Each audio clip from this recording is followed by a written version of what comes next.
professores da Escola Bíblica! Estamos aqui para mais uma lição da Revista dos Juniores, cujo tema é Conhecendo Mais sobre Deus. A nossa lição de hoje é a lição número 10, que tem como tema o Deus que fala. O nosso texto bíblico é Atos 8, do 1 ao 3 e Atos 9, do 1 ao 19.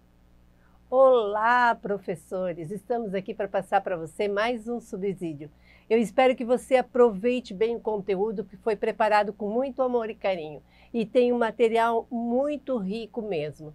Então, se atente ao nosso material, coloque a sua opinião, que você vai realmente enriquecer a sua aula com esse material. Eu vou passar para vocês, então, vou ler o texto bíblico de hoje, que é Atos 8, de 1 a 3.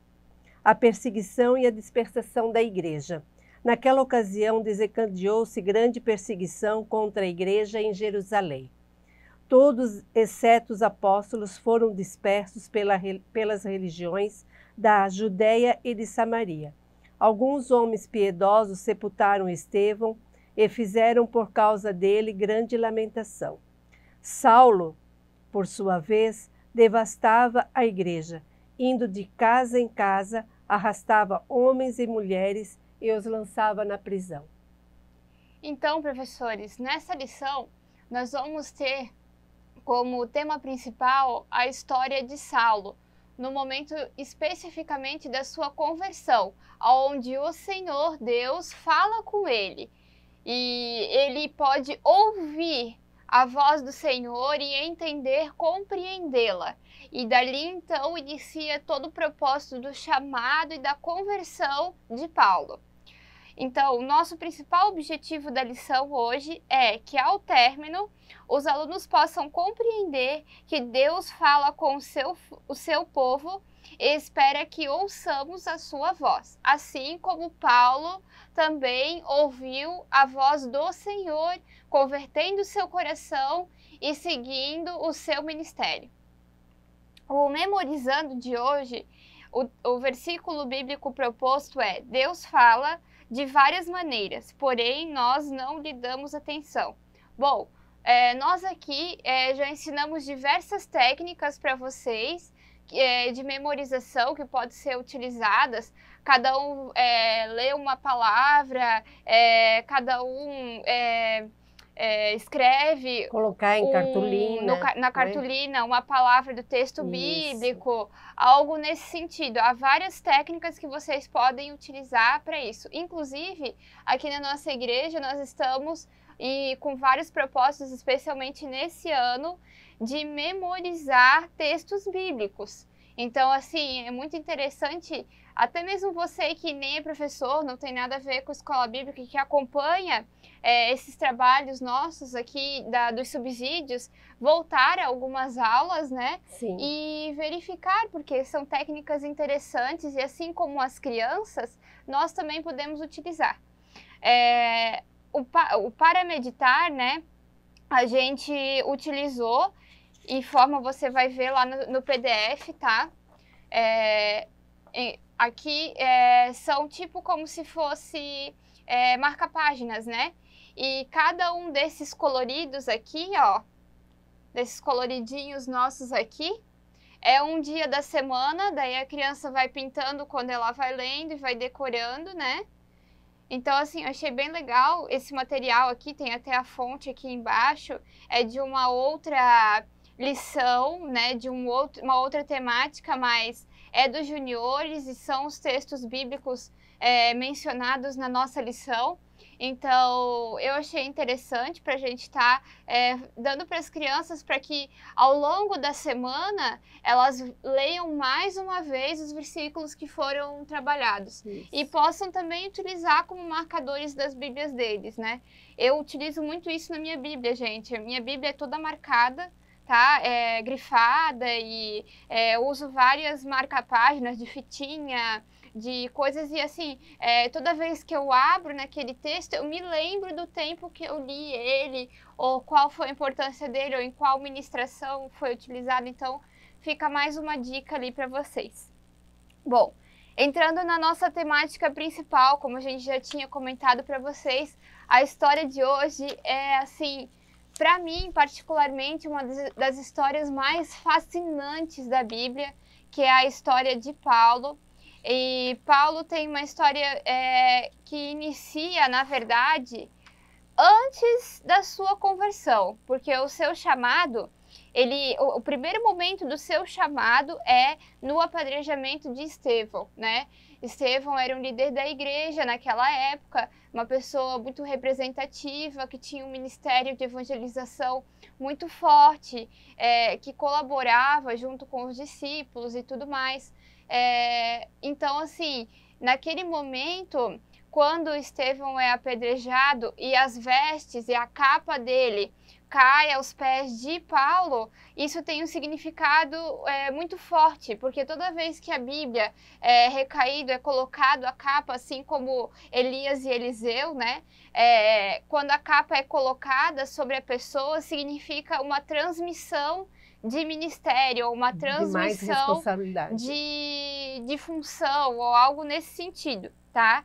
Então, não que o peso da missão de Estevão estaria sobre agora Paulo, porque Paulo teve, com certeza, um ministério em proporções muito maiores do que Estevão talvez teria a possibilidade de ter, porque Paulo, ele teve a possibilidade de fazer 4 viagens missionárias. Então, o conhecimento que Paulo tinha também, isso tudo tem no PDF, tá, gente?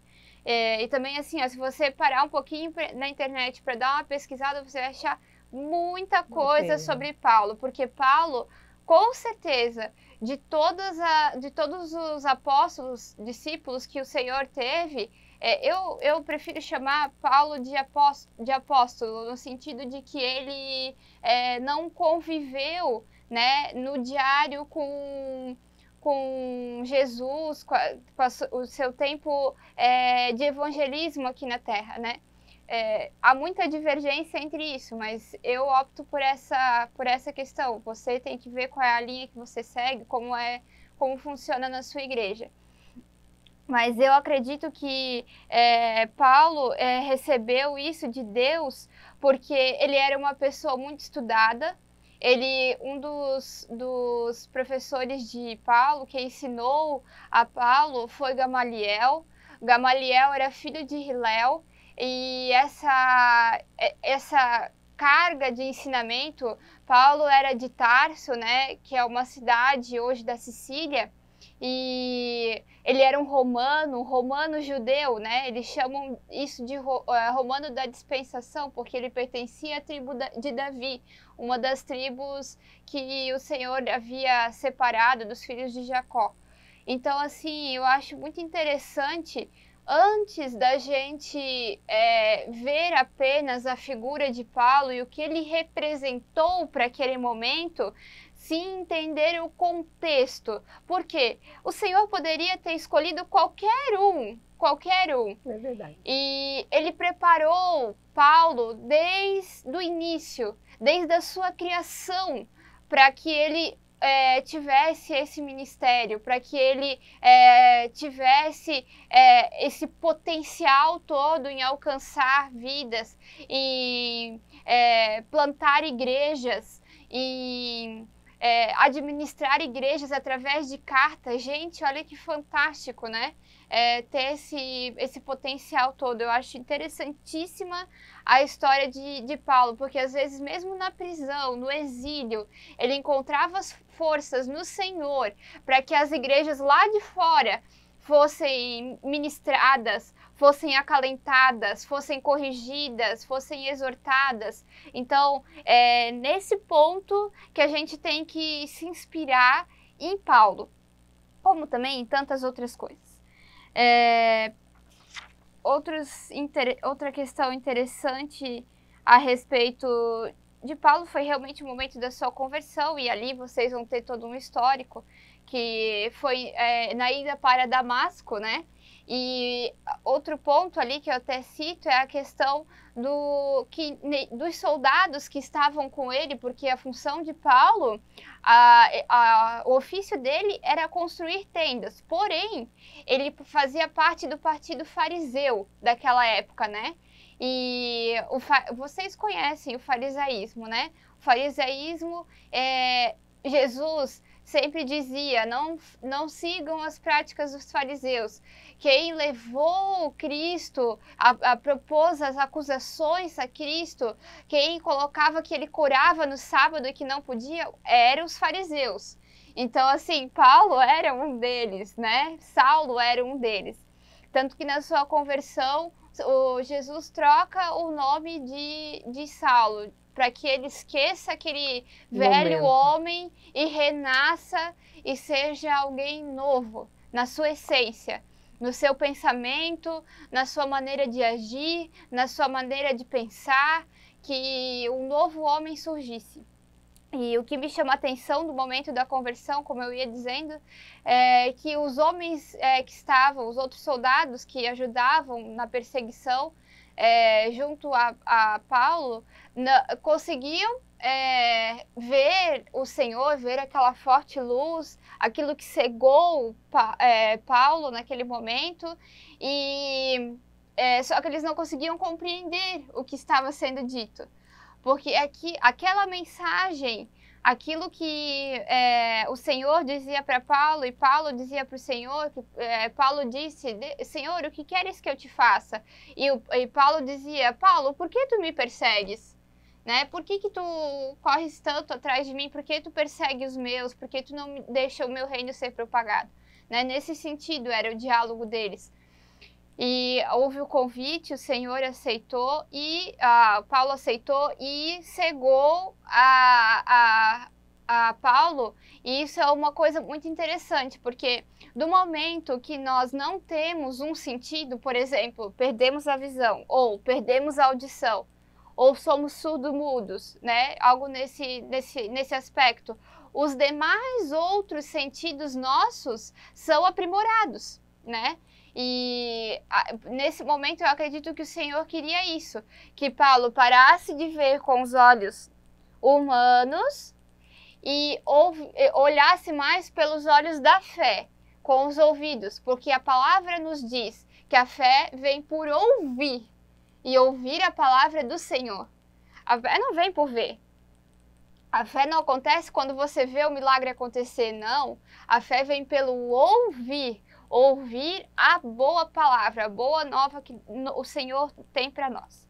Então, gente, os pontos principais eram esses, né? Não vou tomar muito tempo, porque realmente a história de Paulo dá pano para manga. A gente podia ficar aqui umas 2 horas colocando a respeito disso. Sim, até hoje, né, ainda há perseguições, né? Ainda há pessoas cristãs sendo perseguidas em todo o mundo, né? Então, a gente vê na Coreia do Norte, Irã, Arábia Saudita, China, muitos dos nossos ainda são perseguidos até hoje, né? Então, há muitos Paulos ali, na escondida, esperando um cristão, né? Então, nós temos ainda que orar muito para que isso mude, que o Senhor venha e mude toda essa situação, né? Bom, pessoal, é interessante também a respeito das atividades que a gente trouxe para vocês. Nós trouxemos apenas uma dinâmica de introdução, porque essa aula é uma aula interessante para ser conversada. Gente, se vocês conseguirem explorar o máximo das minúcias da história de Paulo com as crianças, sim, é esplêndido, porque elas vão prestar atenção em vocês, porque Paulo é muito interessante. Não tem quem não gosta de ouvir sobre Paulo. Paulo realmente é um texto que não é chato, é uma história prática, você vive aquilo, né? Você está no evangelismo diário. Não é como, às vezes, algumas histórias do Antigo Testamento, que você fica, patina e não consegue desenvolver ela. Aí a gente coloca os recursos, né, para nos ajudar, para tornar ela histórias interessantes, especialmente para as crianças, porque a gente sabe, entende que a linguagem com as crianças tem que ser diferente do que a nossa. Nós achamos a Bíblia maravilhosa, a Bíblia é interessantíssima. Tudo que você tem da Bíblia você quer conhecer, porém, as crianças não entendem dessa maneira. Elas acham legal a Bíblia, a história que conta a história de Jesus e tudo mais, mas assim, ó, se você perguntar, por exemplo, para elas quem era Estevão, às vezes elas vão patinar um pouco, vão dizer, ah, mas nunca vi, né? Então, assim, é por isso que você tem esse benefício, né, de colocar. E aí, assim, ó, as dinâmicas que a gente trouxe para vocês é uma dinâmica de introdução, que é uma espécie de cabra cega, né? A gente utilizou vendas, né? Colocou ali para vocês vendas, um lenço, né? E um espaço para brincar, né? Para explorar a questão do não ter o visual e ter o auditivo apenas, né? O ouvir, treinar o ouvir, né? Até quero acrescentar que nessa brincadeira, muitas pessoas, muitos professores dizem assim, ai, mas a gente não tem espaço, né? É muito ruim, o lugar onde eu dou o cultinho, a aulinha, é uma coisa muito pequena e não dá, nós somos em um grupo maior e não tem como correr, não tem... Cabra cega, vocês sabem como é que é, né? Bota a vendinha na criança e gira ela e ele vai pegar alguém, né? Então, mas o meu espaço é muito pequeno, não vai dar. Bom, quando nós damos aula para os juniores, era assim, o espaço nosso também era limitado, né? Então, as crianças ficavam sentadas e a gente vedava o olhinho de uma criança e colocava um objeto no lugar. E essa criança tinha que ir lá e achar onde estava aquele objeto. E eu acho bem interessante porque daí não dá muito barulho, muita gritaria, porque às vezes você está ocupando um espaço que do lado tem um culto ou alguma atividade na igreja e que você não pode que as crianças se alterem um pouco mais. Então, essa é uma brincadeira que se você colocar um objeto e a criança mesmo no chão, apalpando, alguma coisa assim, você vai ter uma interação entre os alunos, entre as crianças, e que vai ser bem legal e não vai ter tanta dispersação, tanta gritaria com eles. Até porque assim, né, é uma brincadeira que eles vão se agitar. Tá? Eles vão querer andar, vão querer encontrar, vão querer se esbarrar. Então, assim, ó, é uma brincadeira que também requer uma organização, uma orientação prévia, tá? A gente sempre coloca isso. E assim, gente, na idade dos juniores, vocês estão lidando com crianças, às vezes de 7 até mais ou menos uns 12 anos, 12, 13 anos, às vezes tem uns remanescentes que ficam. Então, pessoal, a gente sempre coloca para vocês, não adianta vocês priorizarem visuais na aula de vocês, fazer muita coisa que eles possam ver, mas produzam mais coisas que eles possam fazer. Eles gostam de colocar a atividade deles em movimento. É praticando que eles vão chegar ao conhecimento. Quando eles são menores, eles são mais visuais. Quando eles são maiores, não, você tem que fazer eles fazerem para que eles compreendam. Eles estão numa faixa etária que eles estão começando a aprender a escrever, a recortar, a aprender as disciplinas novas, entende? Essa é a faixa etária de maior aprendizado. Então, cultivem isso, aproveitem isso. Nós temos que ter a sabedoria, que essa é o que o Senhor nos dá, de utilizar as coisas, os benefícios em nosso favor. As minhas crianças são muito inquietas, elas não param, elas não ouvem. Ok, amém, glória a Deus por isso. Eu vou fazer de uma maneira diferente, eu vou ocupá-las. Eu vou fazer com que elas tenham atividades. Que elas trabalhem junto. Exatamente. A próxima atividade que também é muito legal, dá muito certo, é o passa e repassa. Você vai ter uma lista ali no teu PDF de 30 questões a respeito do livro de Atos. Atos foi escrito por Lucas, né? Mas é muito interessante você perceber o diálogo que está colocando sobre as histórias de Paulo. Então, as viagens, os momentos da prisão, as igrejas, tudo onde ele foi, aonde ele deixou de ir, porque o Senhor avisava ele que não era para ir. Então, tá tudo registrado no livro de Atos. Então, é o livro de Atos que você tem que mergulhar, se aprofundar, tá? Para conhecer bem a respeito dessa história. Então, nós fizemos um pequeno quiz, né, com perguntas, respostas. Até você pode fazer algumas com consulta ou para eles acharem o local, né? E assim, ó, monta 2 grupos e coloca começa um grupo respondendo. Dá um tempo, né? Um determinado tempo, uns 15 minutos. Não conseguiu? Então passa para outro grupo. Outro grupo não conseguiu? Repassa para outro grupo.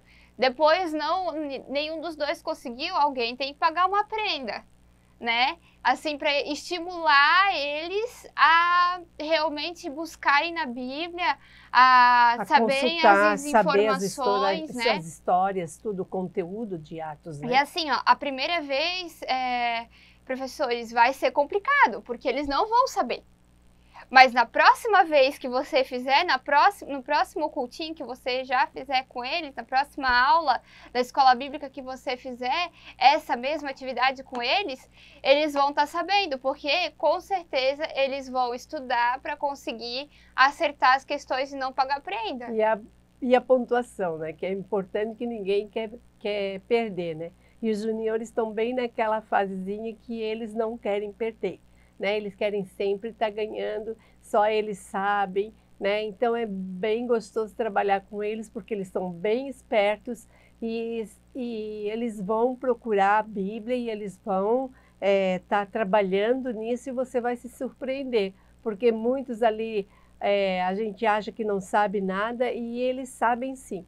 Então, se você fizer esse passa e repassa, você vai ver que você pode trabalhar bem bacana com eles, e eles vão amar estar ali naquele momento, nessa atividade. A próxima dinâmica que a gente colocou ali para vocês no PDF é essa caixinha. Lógico que ali ela tá toda desmontada, né? Mas é o Paulo, tá? E aqui, daí você vai fazer assim, ó, para ele perder a visão. Não sei se vocês estão vendo ali. Ó. Assim ele perde a visão. Quando você abaixa, ele ganha a visão de novo. Tá? Então, visão. Sem visão. Certo? É só puxar aqui embaixo. Aí a montagem da caixinha é assim, ó. São 3 caixinhas juntas. Uma que é furada, vazada. A outra que tá o desenho dos olhos. O rostinho. E a outra que é branca. Toda branquinha, tá? Aí você monta uma dentro da outra, bem fácil. Vai botando uma dentro da outra. E depois bota todas dentro da caixinha que tem a tampa. Quando vocês olharem lá no PDF, vocês vão ver que é assim, tá?